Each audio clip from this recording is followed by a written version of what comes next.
When you and I talked last, we talked about it's one thing to have the vaccine, which we didn't have when we came into office. Didn't have the vaccine when they came into office. Joe, here's a picture of you and a headline from CNN showing you getting your second dose of the vaccine before you got into office. Is everything okay, Joe? I'm Tyler Zed. Welcome to Zed News.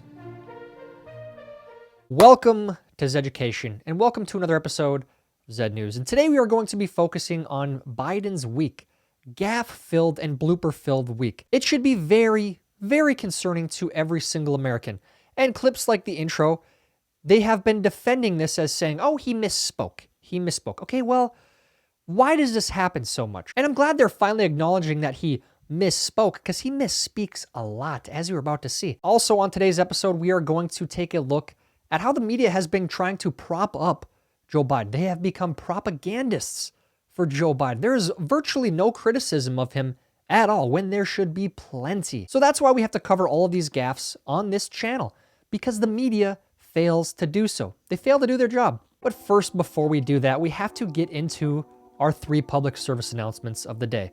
Public service announcements number 1. If you are about to have a meltdown, make sure you grab your camera and record yourself so you can put it online for everyone to see. Example. Can you guys just wear a mask? Can you please just wear a mask? I'm really over this. I'm really over it. Can you please wear a mask? Thanks. I got nothing. I got nothing. Don't do this. Don't record yourself having a meltdown and posting it online. Come on. Public service announcements. Number 2.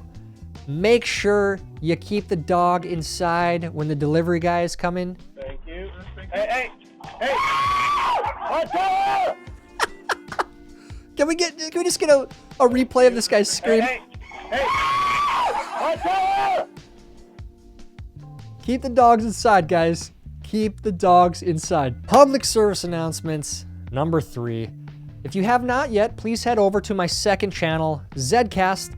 Check out the videos there. It's a lot different type of content than here. It's like a typical podcast.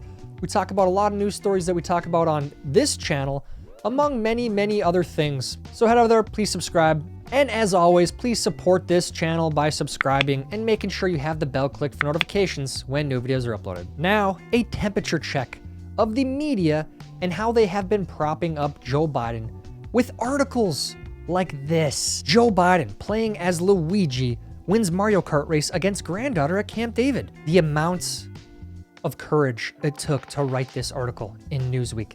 It's just hard-hitting journalism, guys. We don't deserve this type of credible media. And it doesn't stop there. From CNN, President Biden has expressed a preference for a fire built in the Oval Office fireplace and sometimes adds a log himself to keep it going. Unlike his recent predecessors, he's more of an early to bed type. Here's how Biden is setting into his new job. Such fair media coverage compared to how they covered Trump. You know what? He likes to put a log on the fire himself. He's just an everyday average Joe, guys. Historians and relationship experts agree the first couple's romantic gestures aren't just genuine. They're restorative. Love, guys. They're bringing back America. Can you just one hug and kiss at a time? Biden's granddaughter, Naomi Biden, posts photos of her grandfather in swag the family got for him for President's Day weekend, including a khaki baseball cap with Camp David insignia on the front. Got him a baseball hat. It's so newsworthy. Thank you, ABC News, for the hard-hitting journalism. We don't deserve you. We don't deserve you. You're too good for us. First Lady Jill Biden wore a scrunchie while shopping, and people felt so seen. First, you got Joe Biden putting logs on the fireplace himself. Then you have Jill wearing scrunchies. They're just regular people, guys. They're so relatable. Which one of these hard-hitting journalistic pieces is your favorite? Let me know in the comments. And while you're down there, let me know how many times you have vomited seeing this garbage propaganda from our mainstream media. The truth is, we don't have a fair and honest media in this country. That hasn't existed for a long, long time. And they're proving this further with this very, very unfair treatment of Joe Biden versus Trump. And the funny thing about this is they are desperate for the Trump coverage because that's what sells. And the proof of that is when you see stuff like this. Now they are reporting former President Donald Trump spends part of his President's Day golfing. Then you got CNN's Jim Acosta.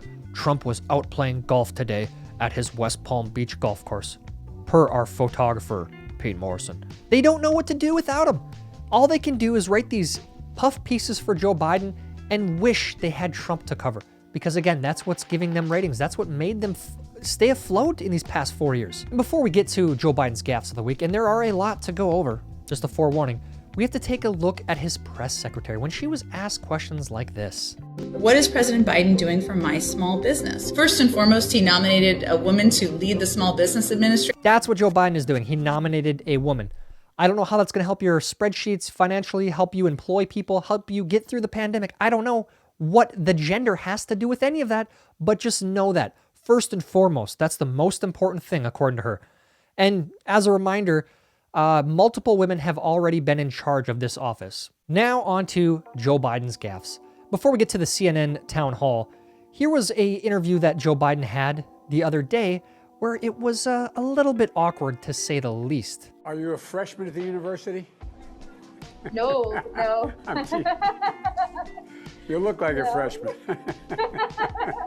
Well, thank you. You look like a freshman. And this lady came out later and said that she has been in the workforce for almost 10 years. So I don't know what Joe was doing here, but a little bit awkward to say the least, a little bit creepy. Eh? And here's a clip of Joe falsely saying that he had been shot at previously. You have great personal courage. I've been with some of you when we've been shot at. Joe, you've never been shot at. How this was not covered is beyond me. Nobody covered this. This was in a couple tweets. That's about it. No articles saying that he claimed that he got shot at. Joe, you never got shot at. Now, onto the CNN town hall gaffes, where it started off a bit awkward as well. Everybody knows I like kids better than people. Everybody knows I like kids better than people. Yeah, everyone does know that, but you said it. That's the part that is concerning. Did you mean to say that? Was that supposed to be a joke? Were you playing into it? I don't know, but little weird. And back to Joe Biden claiming that there were no vaccines before he took office. And the biggest thing, though, as you remember, when you and I shouldn't say it that way, as you remember, but when you and I talked last, we talked about it's one thing to have the vaccine, which we didn't have when we came into office, but a vaccinator. How do you get the vaccine into someone's arm? And as I showed you in the intro, there's Biden getting his second dose of the vaccine before he took office. And here is a clip of Joe where I don't know if he misspoke here or this is his true feelings about our minority communities in America. The other portion is a lot of people don't know how to register. Not everybody in the community, in the Hispanic and the African American community, particularly in rural areas that are distant and or inner city districts, know how to get online to determine how to get in line for that COVID vaccination at the Walgreens. They don't know how to get online. Are you implying that this is just a problem in those communities? That seems awfully racist. It's kind of like this stupid idea that voter ID laws would discriminate people in those communities. That's ridiculous. These people are Americans. Their brains work too.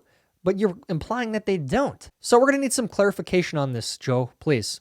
And then Joe outright coming out and saying that sometimes he doesn't know where he's at. And you're president. It's been 4 weeks. What's it like? How's it different? I get up in the morning and look at Joe and say, where the hell are we? And finally, the most concerning clip where Joe essentially pledges allegiance and promotes Chinese propaganda in the following clip. But first, I want to show you this. If you don't know what's going on in China, in the northwest part of China with the Uyghurs, from NPR News, 1 million people have been imprisoned in camps, and Sintash reports that thousands of mosques have been destroyed. This is what China is doing, essentially committing genocide on these people because of their religion in the northwest part of China. And this has been talked about for a long time and also ignored by many places because Joe Biden essentially supports this stuff with things like this. This is what he said the other night. You know, Chinese leaders, if you know anything about Chinese history, it has always been the time when China has been victimized by the outer world is when they haven't been unified at home. So the central, vastly overstated, the central principle of Xi Jinping is that there must be a united, tightly controlled China. And he uses his rationale for the things he does based on that. I point out to him, no American president can be sustained as a president if he doesn't reflect the values of the United States. And so the idea, I'm not going to speak out against what he's doing in Hong Kong, what he's doing with the Uyghurs in western mountains of China, and Taiwan trying to end the one China policy by making it forceful. I said, and by the he said he gets it. Culturally, there are different norms at each country, and their leaders are expected to follow. So genocide, imprisoning people for their religious beliefs, practices, burning down religious places of worship, that's a cultural norm and that's okay? And we want to be friends with this country? We want to support this country? It's a little bit messed up, don't you think, Joe? I also want to point out that all these clips are from a few different press conferences. They have been doing a very good job at keeping Joe out of the spotlight. And when he is in the spotlight, they're not really letting him answer questions. And I think that's for good reason. And now they are delegating a lot of work that Joe Biden should be doing to Kamala Harris. Kamala tweeted this out the other day. Today I spoke with President Emmanuel Macron of France. We discussed COVID-19, climate change, supporting democracy at home and around the world, and regional challenges. POTUS and I look forward to working with President Macron to build a better future for our two countries. So I guess I'm just wondering why Biden, as the president, is not talking to the presidents of the other countries. That's supposed to be his job. Why is Kamala doing it? Are they worried about Joe? Are you worried about Joe? Let me know what you guys think in the comments. What do you think about all these very concerning clips of Joe Biden and the media's treatment of Joe, helping prop him up? Let me know down in the comments. While you're down there, please like this video. Please help me get it recommended to others. That's it for today's video. Until next time, I'm Tyler Zed, and this is Education. Everybody knows I like kids better than people. Idiots.